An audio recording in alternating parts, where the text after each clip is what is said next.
بسم اللہ الرحمن الرحیم۔ السلام علیکم دوستو۔ پیارے دوستو، اللہ تبارک و تعالیٰ قرآن مقدس میں ارشاد فرماتا ہے، جس کا ترجمہ یہ ہے، اور کیا تم یہ خیال کرتے ہو کہ ہم نے تجھے بیکار پیدا کیا اور تمہیں ہماری طرف لوٹ کر نہیں آنا؟ پیارے دوستو، کیا آپ جانتے ہیں کہ جس دنیا کے اندر ہم جی رہے ہیں یہ ایک دھوکہ ہے،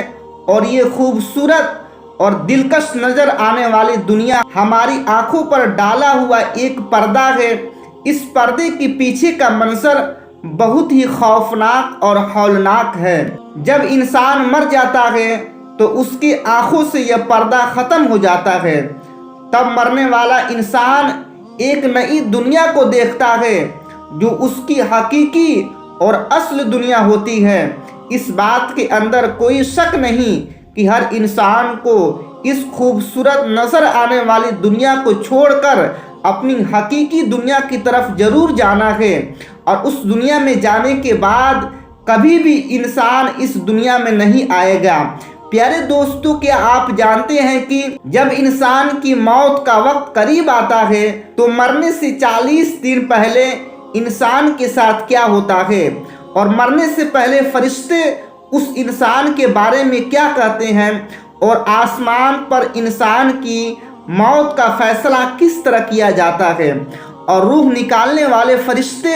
انسان کے پاس آ کر کیا کہتے ہیں؟ تو پیارے دوستو، ان تمام تر سوالات کے جوابات قرآن و حدیث کی روشنی میں آج کی اس ویڈیو میں ہم آپ کو بتائیں گے، لہٰذا آپ سے گزارش ہے کہ آپ اس ویڈیو کو آخر تک ضرور دیکھیے گا اور اپنے تمام دوستوں میں شیئر ضرور کر دیجیے گا تاکہ دینی نالج ان کو بھی حاصل ہو جائے۔ پیارے دوستو، اللہ تبارک و تعالیٰ نے قرآن مقدس میں انسان کی تخلیق یعنی انسان کی پیدائش کا مقصد بیان فرما دیا کہ ہم نے انسان کو صرف اپنی عبادت کے لیے پیدا کیا، اور ساتھ ہی میں اللہ تبارک و تعالیٰ نے انسان کی موت کی گھنٹی بھی بجا دی کہ ہر انسان کو مرنے کے بعد ہماری طرف لوٹنا ہے اور اپنے اعمال کا بدلہ دینا ہے۔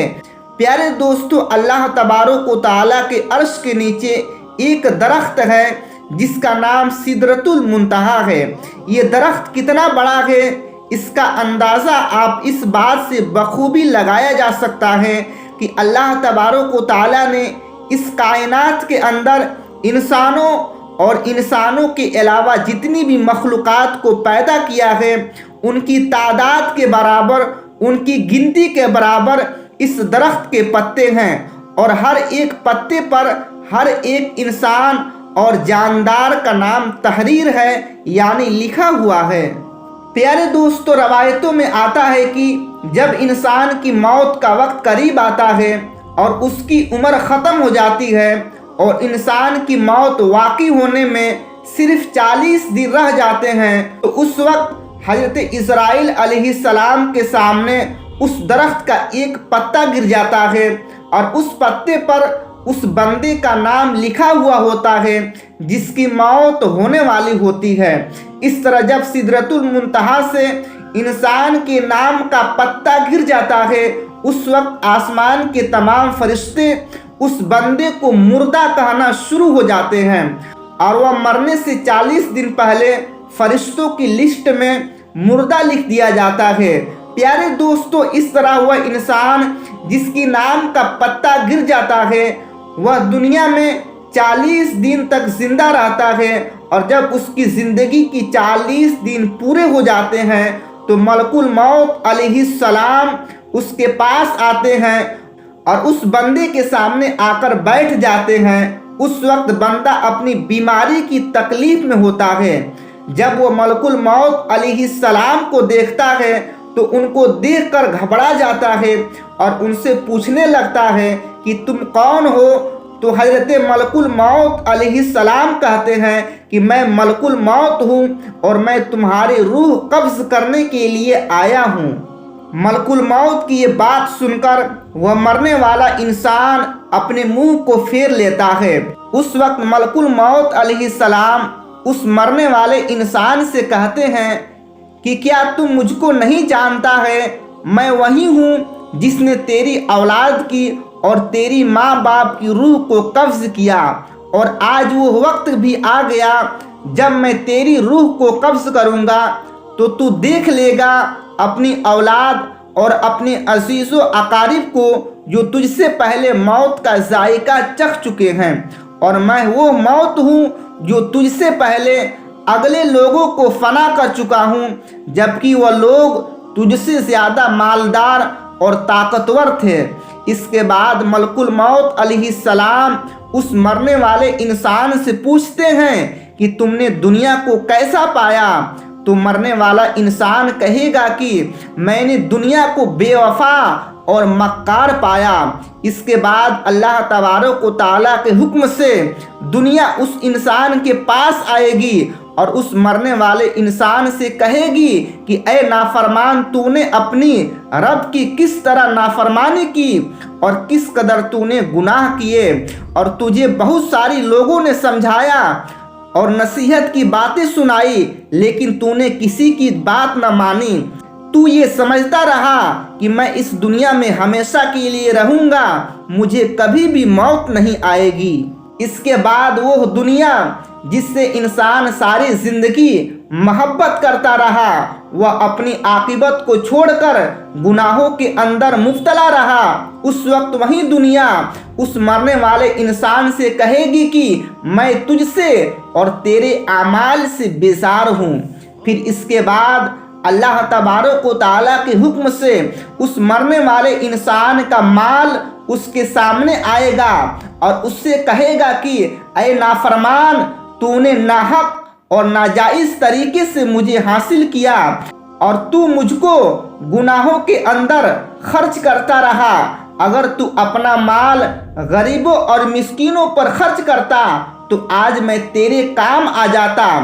پیارے دوستو، اس کے بعد مرنے والے انسان کی زبان بند ہو جاتی ہے، اور جب مرنے والا انسان کی زبان بند ہو جاتی ہے تو اس کے بعد 4 فرشتے اس کے پاس آتے ہیں اور سلام کرتے ہیں۔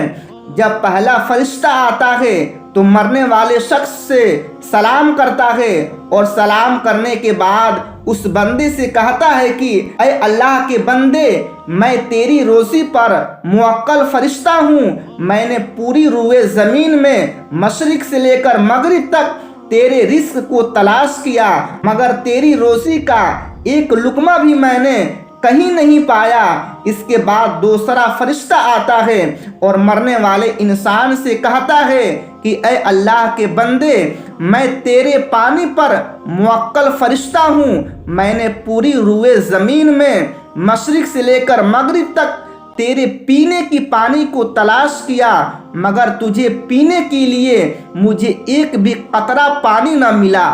پھر اس کے بعد تیسرا فرشتہ آتا ہے اور سلام کرنے کے بعد کہتا ہے کہ اے اللہ کے بندے، میں تیرے سانس پر موکل فرشتہ ہوں، میں پوری روئے زمین میں مشرق سے لے کر مغرب تک تیری سانس کو تلاش کیا، مگر تیرے لیے ایک بھی سانس نہ پایا۔ اس کے بعد چوتھا فرشتہ اس مرنے والے انسان کے پاس آتا ہے اور سلام کے بعد کہتا ہے کہ اے اللہ کے بندے، میں تیری عمر پر موکل فرشتہ ہوں، میں مشرق سے لے کر مغرب تک تمام روئے زمین میں تیری عمر کو ڈھونڈا، مگر تیری عمر کا ایک بھی حصہ نہ پایا۔ اس کے بعد نام اعمال لکھنے والے 2 فرشتے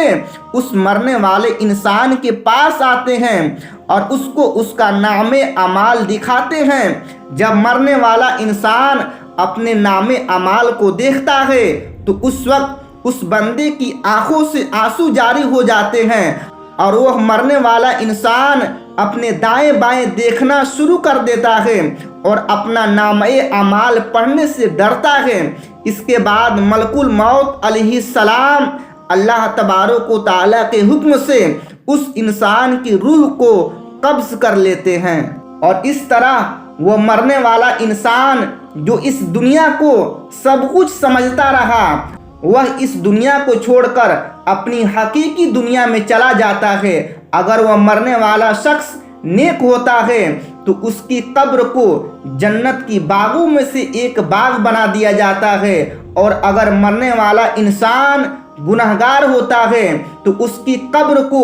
جہنم کا ایک گڈھا بنا دیا جاتا ہے۔ تو اللہ تبارک و تعالیٰ سے دعا ہے کہ اللہ تبارک و تعالیٰ ہمیں نیک اعمال کرنے کی توفیق عطا فرمائے اور نبی پاک صلی اللہ تعالیٰ علیہ وسلم کی محبت کے اندر جینا مرنا نصیب عطا فرمائے، آمین یا ثم آمین۔ تو دوستو آج اتنا ہی، امید ہے کہ آپ کو یہ ویڈیو پسند آئی ہوگی۔ اگر آپ کو یہ ویڈیو پسند آئی ہو تو ویڈیو کو لائک اور اپنے تمام دوستوں میں شیئر ضرور کر دیں، اور آنے والے نئی ویڈیو کے لیے ہمارے چینل RA آفیشیل کو سبسکرائب کر لیں اور ساتھ ہی میں بیل آئیکن کو دبانا نہ بھولیں۔ اللہ حافظ۔